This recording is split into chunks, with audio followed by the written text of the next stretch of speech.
Hey familia, I'm Roy Mitchell-Cárdenas and you're watching In the Pocket.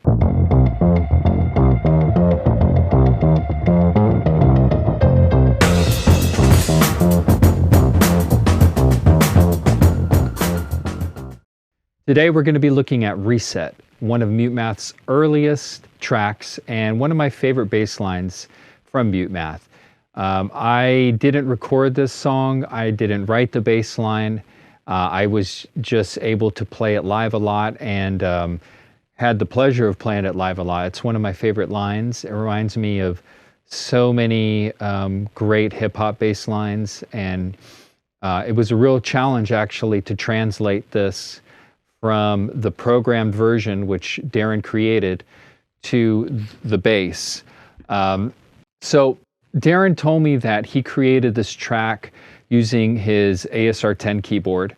The ASR-10 is a fantastic sampler keyboard, meaning that it came with no sounds. You would just load sounds into it, or you would record sounds, samples, kick drum hits, snares, bass. In this case, he used one bass note. I'm not sure where he sampled it from, but he used one bass sample note to play the whole line on the keyboard, which is how he created it, how Darren King wrote it. He told me that he was so excited by this track that in the midst of creating it, he had to stop and pull a shift at Macaroni Grill, which he was working at the time. And when he got off his shift, he was so excited by it that he didn't even change out of his clothes. He just went straight to work, and he said he worked all night until sunrise. And he was still using floppy disk at the time, which, again, one of the scary parts of using an old sampler like this is that you would save all your sounds and sequences to a floppy disk. And so if anything happened and you hadn't saved or gone through that process of saving your sounds, you could just lose everything in an instant.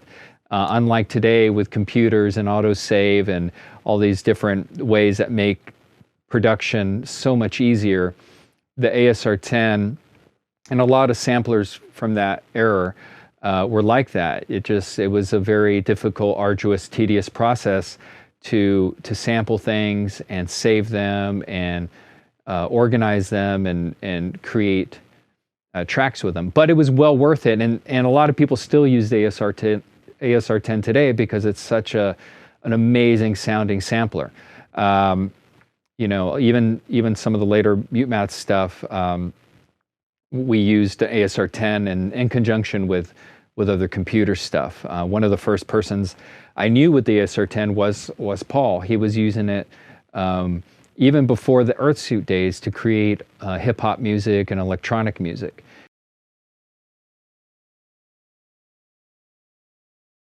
All right, so let's dive into the mechanics of this bass line.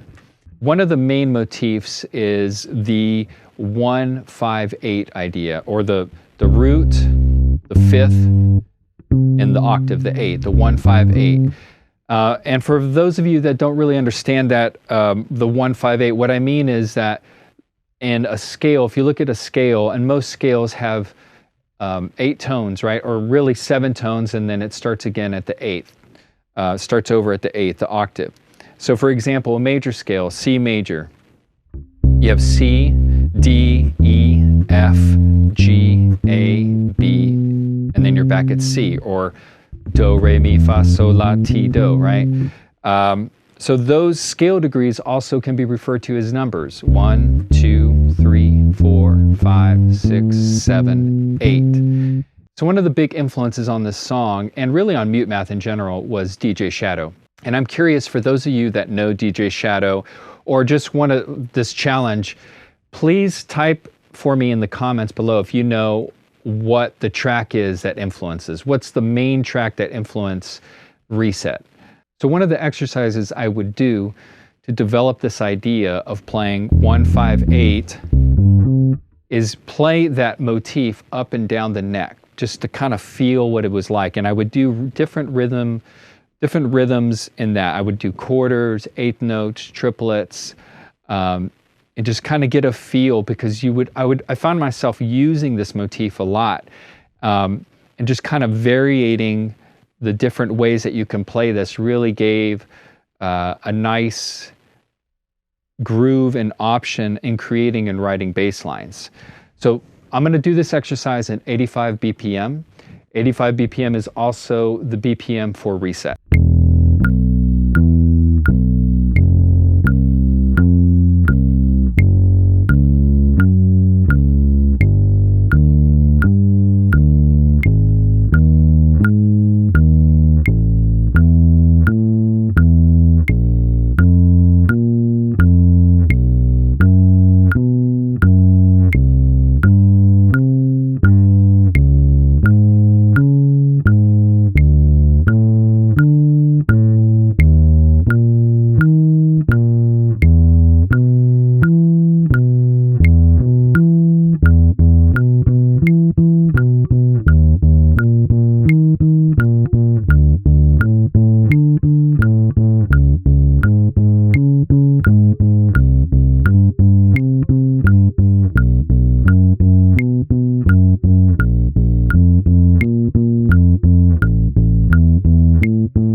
All right, so there's an idea of how you can play up and down the neck using this idea of 1-5-8, right?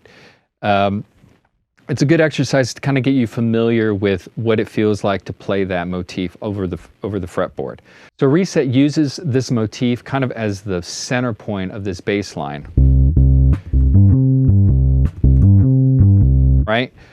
So getting used to that, kind of that sweep up and down the octave.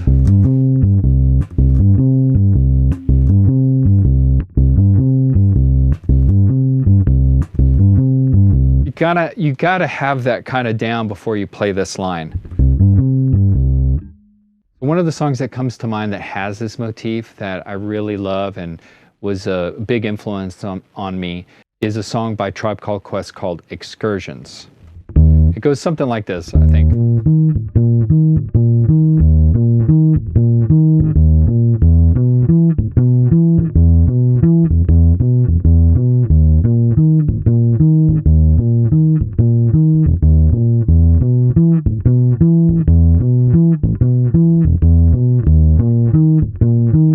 So you hear, you can do a lot of rhythmic variation with that simple 1-5-8. It's really powerful. All right, so let's dive into the mechanics of the reset bass line. I'll play the whole thing at speed at 85 BPM, and then I'll break it down.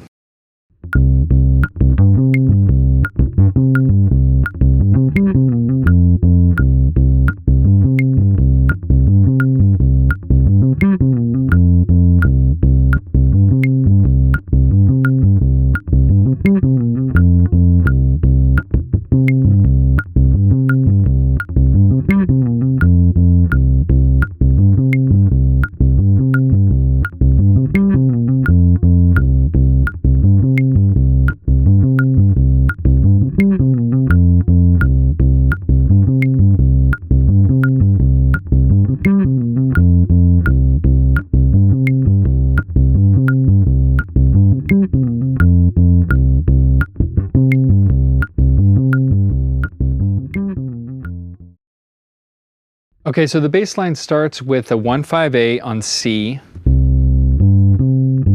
Right, kind of goes up and down like we had talked about.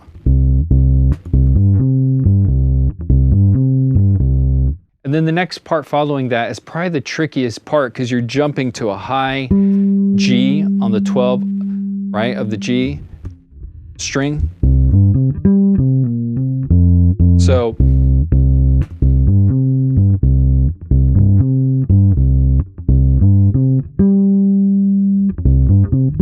and I would always jump with my pinky from here to here. There might be an easier way to do it if you're going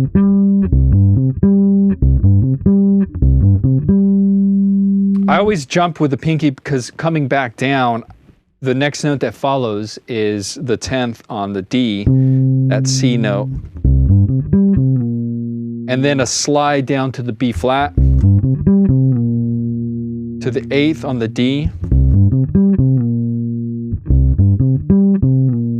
and back to the 10, and then on the 8th on the A string, F note.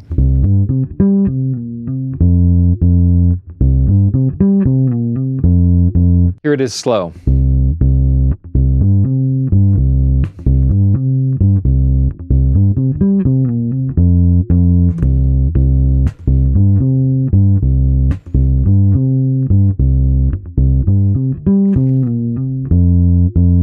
That's how I would play it, at least. Obviously, there's different ways that you can play it, using different patterns, maybe. I always like the slide, though, which is part of the reason why I went up on my pinky.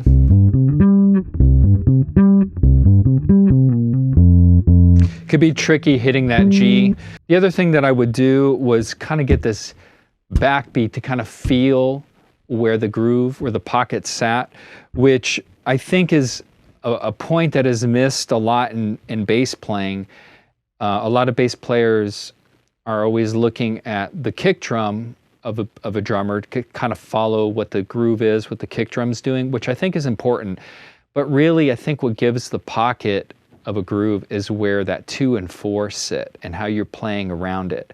So I naturally want to just hit, kind of tap that 2 and 4.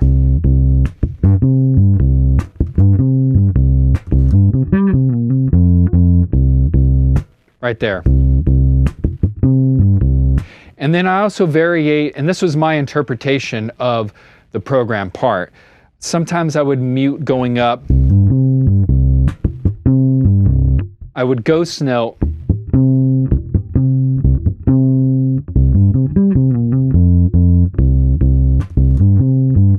And there's all kinds of ways to do it. You can ghost note it, you can play it more legato.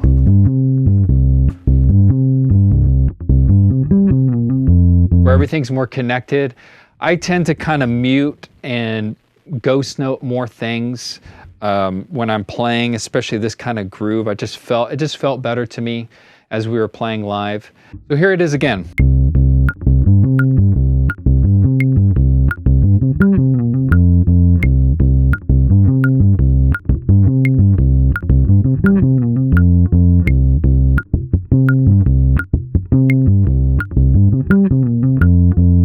Here it is with a pick.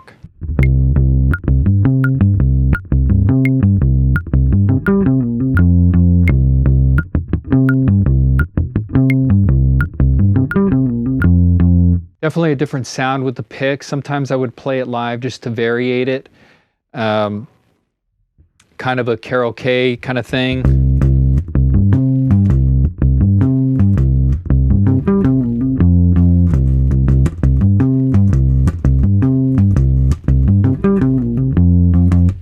And then the other part of the song was very simple. It just went to this high E flat to a low F.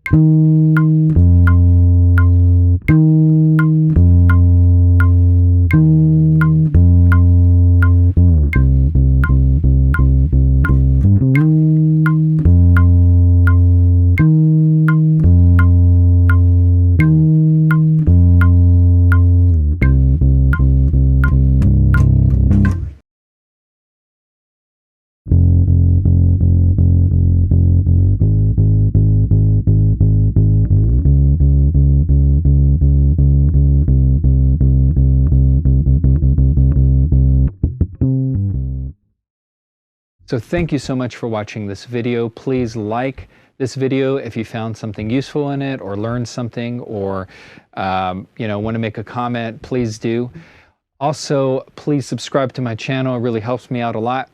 And I could continue making more of these videos from not only MUTEMATH bass lines, but other bass lines that have influenced me. Also, I'll be coming out with some beginner course material for those that want to know a little bit more about my approach and maybe are just starting out on the bass. It could be useful also to the advanced players just to kind of reimagine and reinterpret some things. Again, thank you, and I hope everyone's doing well. Cheers.